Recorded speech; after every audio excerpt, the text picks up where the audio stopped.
Hi everyone, welcome to Vyoma academy. Standard జీకేలో భాగంగా మనం ఈరోజు కరెన్సీస్ అనే టాపిక్ని మనం డిస్కస్ చేయబోతున్నాం. సో ఈ కరెన్సీస్ టాపిక్ అనేది ఇంపార్టెంట్ టాపిక్. ఎందువల్ల అంటే చాలా విషయాల వల్ల. First and foremost important thing ఏంటంటే ఒక దేశం యొక్క కరెన్సీని తెలుసుకోవడం ఫస్ట్ ఇంపార్టెంట్ అయితే, దాంతోపాటు ఆ దేశం యొక్క క్యాపిటల్ కానీ అదేవిధంగా ఆ దేశం చుట్టూ ఉన్నటువంటి కరెంట్ అఫైర్స్ విషయాలు కూడా జోడించి చదువుకోవడం వల్ల మనకు చాలా ఉపయోగాలు అనేవి ఉంటాయి. సో ఈరోజు మన టాపిక్లో ఏం చేస్తామంటే ఒక్కొక్క కరెన్సీని తీసుకొని దాని చుట్టూ ఉన్నటువంటి విషయాలు కూడా మనం నేర్చుకునే ప్రయత్నం చేద్దాం. అదేవిధంగా కంప్లీట్ కరెన్సీస్ టాపిక్ అయిపోయే టైంకి మీకు దాదాపుగా ఒక 100 దేశాల యొక్క కరెన్సీస్ పైన మీకు పట్టు అనేది రావడానికి అవకాశం అనేది ఉంటుంది. ఓకేనా? సో ఈరోజు మనం ఈ కరెన్సీస్ టాపిక్తో మనం మొదలు పెడదాం. ఫస్ట్ అండ్ ఫార్మోస్ట్ మీకు అందరికీ తెలుసు, మన ఇండియా యొక్క కరెన్సీ వచ్చేసరికి రూపీ. సో ఈ రూపీ కరెన్సీ ఏదైతే ఉందో ఈ రూపీ కరెన్సీ కలిగినటువంటి దేశాలు ఏంటి అని చెప్పేసి మనకు ఉన్నటువంటి డౌట్. సో ఈ విషయం మనం చూసుకున్నట్టయితే ద ఫస్ట్ అండ్ ఫార్మోస్ట్ ఎలా గుర్తుపెట్టుకుంటాం, మనం రూపీ కరెన్సీ కలిగినటువంటి దేశాలను మనం ఎలా గుర్తుపెట్టుకుంటాం అనేది మనం చూసే ప్రయత్నం చేద్దాం. So first currency is nothing but rupee. అయితే ఈ రూపీ కరెన్సీ విషయానికి వచ్చేసరికి దీన్ని గుర్తుపెట్టుకునే విధానం ఏంటంటే, ఫస్ట్ గుర్తుపెట్టుకోండి, మన భారతదేశ ప్రధానమంత్రి ఎవరండి? శ్రీ నరేంద్ర మోడీ గారు. నరేంద్ర మోడీ గారు ప్రైమ్ మినిస్టర్ అయిన తర్వాత ఫస్ట్ 5 years మీరు చూసినట్టయితే చాలా దేశాలను తను తిరిగి రావడం జరిగింది, అవునా? సో ఇలా తను దేశాలు తిరుగుతూ ఉంటే ఇది చూసినటువంటి వ్యక్తి ఎవరు? మన రాహుల్ గాంధీ గారు. ఓకే, ఈ ఫెల్ట్ బ్యాడ్ అనుకుందాం. ఎందుకు? తను ప్రైమ్ మినిస్టర్ అయితే తను తిరిగేవాడు కదా, సో తిరగలేకపోయారు. కాబట్టి మరి ఏం చేద్దాం 2019 ఎలక్షన్స్ వస్తున్నాయి, మరి ఏం చేద్దాం అని చెప్పేసి ఆలోచించి ఏం చేశారు? నరేంద్ర మోడీ గారు ఇండియాలో ఉండేది తక్కువ, విదేశాల్లో ఉండేది ఎక్కువ అన్న విషయాన్ని ప్రజలకు చెప్పే ప్రయత్నం చేద్దామన్న ఉద్దేశంతోన ఆయన ఏం చేశాడంటే ఒక కేసు ఫైల్ చేశాడు. ఏంటి ఆ కేసు అంటే మిస్సింగ్ కేసు. ఎవరి మీద మిస్సింగ్ కేసు? ప్రైమ్ మినిస్టర్ మీద మిస్సింగ్ కేసు. అంటే ఇప్పుడు మన కోడ్ ఏంటండి ఇక్కడ? PM is missing. ఏ కేసు ఫైల్ చేశాడండి? PM is missing. కాబట్టి రూపీకి కోడ్ ఏంటి అంటే the code is nothing but PM is missing. PM is missing. So this is the code for rupee. PM is missing. So ఇక్కడ మీరు చూసుకున్నట్టయితే PM is missing అనలో మీరు క్లియర్గా అబ్జర్వ్ చేస్తే PM నేను క్యాపిటల్ లెటర్స్లో రాయడం జరిగింది, ఈస్ మనకు స్మాల్ లెటర్స్లో ఉంది, సో మనకు అవసరం లేదు. MISSIN క్యాపిటల్ లెటర్స్లో ఉన్నాయని కూడా మనము కన్సిడర్ చేస్తున్నాం. అదేంటి సార్ మీరు G కింద లైన్ పెట్టలేదు అంటే G సైలెంట్, G అనేది silent. So the code for rupee is nothing but PM is missing. Now what does this stands for? ఒకసారి చూద్దాం మనం. P stands for Pakistan. P stands for ఏంటండి మనకు? Pakistan. M stands for Maldives. M stands for Maldives. M stands for Maldives. P stands for Pakistan, M stands for Maldives. Next. Missing. M stands for Mauritius. M stands for Mauritius. I stands for India, మన దేశం. S stands for Sri Lanka, మన పక్క దేశం. One more S stands for Seychelles.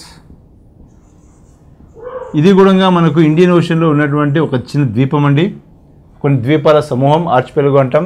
అదేవిధంగా I stands for Indonesia.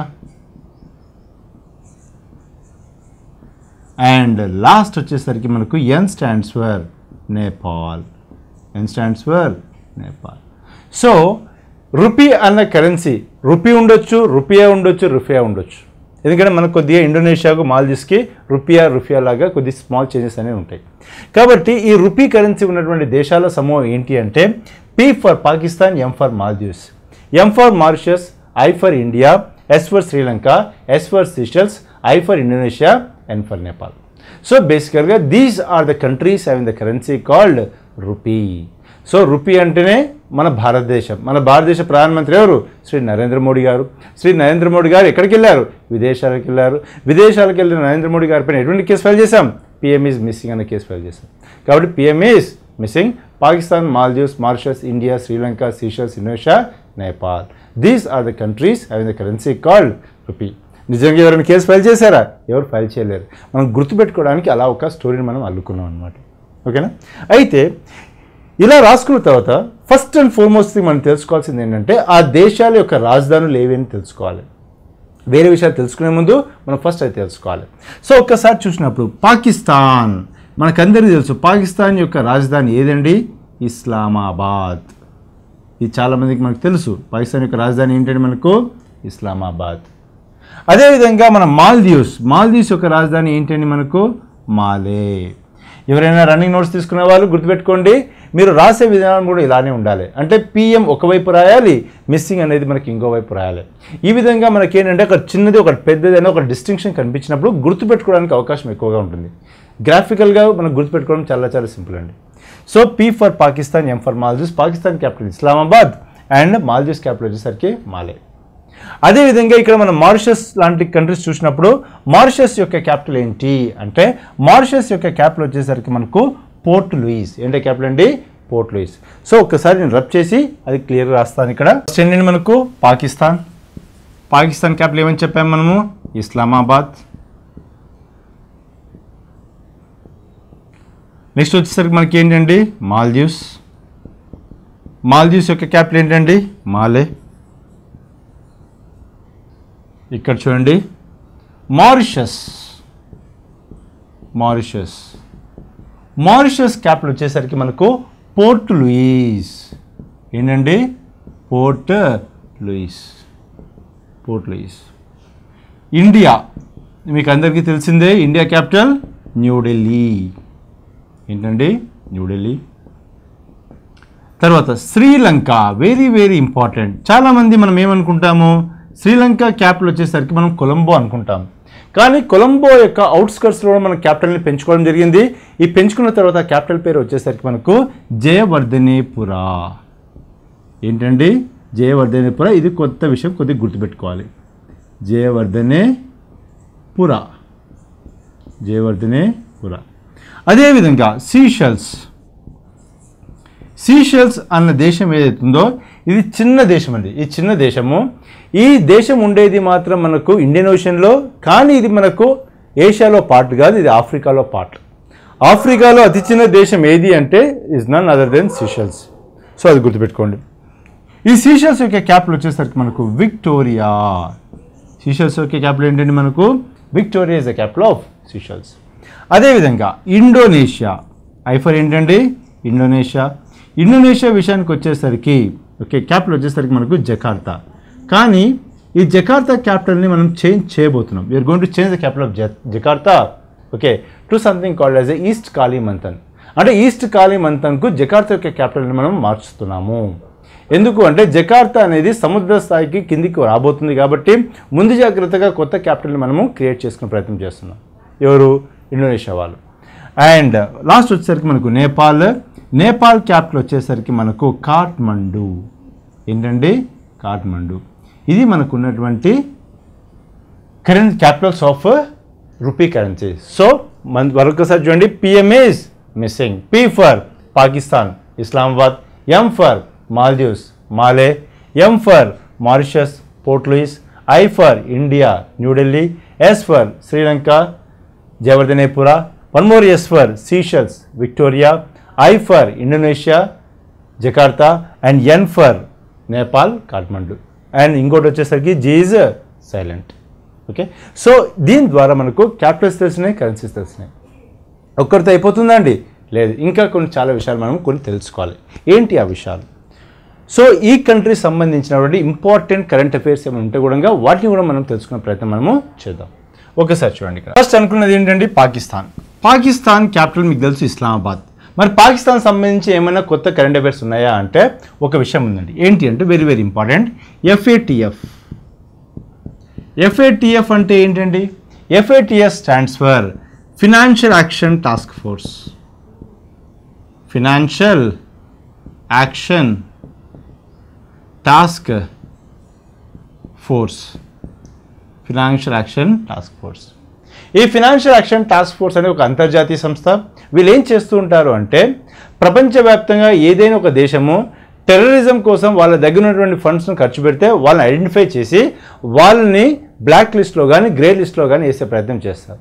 మరి పాకిస్తాన్ విషయంలో FATF ఎందుకు వచ్చింది అంటే FATF వాళ్ళు పాకిస్తాన్ అనే దేశం ఏదైతుందో ఈ పాకిస్తాన్ అనే దేశాన్ని గ్రే లిస్ట్లో పెట్టడం జరిగింది. ఏ లిస్ట్లో పెట్టడం జరిగిందంటే మనకు గ్రే లిస్ట్ ఆఫ్ FATFలో పెట్టడం జరిగింది. ఎవరిని పెట్టడం జరిగింది? మనకు ఈ పాకిస్తాన్ పెట్టడం జరిగింది. ఎవరు పెట్టారు? FATF. మరి FATF యొక్క కేంద్ర కార్యాలయం ఎక్కడుంది? గుర్తుపెట్టుకోండి, FATF యొక్క కేంద్ర కార్యాలయం మనకు ప్యారిస్లో ఉంది. ఎక్కడుందండి? ప్యారిస్లో ఉంది. So Pakistan is put in the grey list of FATF.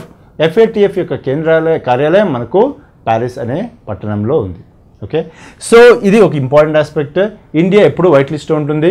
And India వాళ్ళు ఏమడిగారంటే పాకిస్తాన్ని గ్రే లిస్ట్లో కాదు బ్లాక్ లిస్ట్లో పెట్టమని చెప్పేసి అడిగారు. ఎందుకంటే FATF వాళ్ళకి 3 లిస్టులు ఉంటాయి. ఒకటేమో white list, grey list, black list.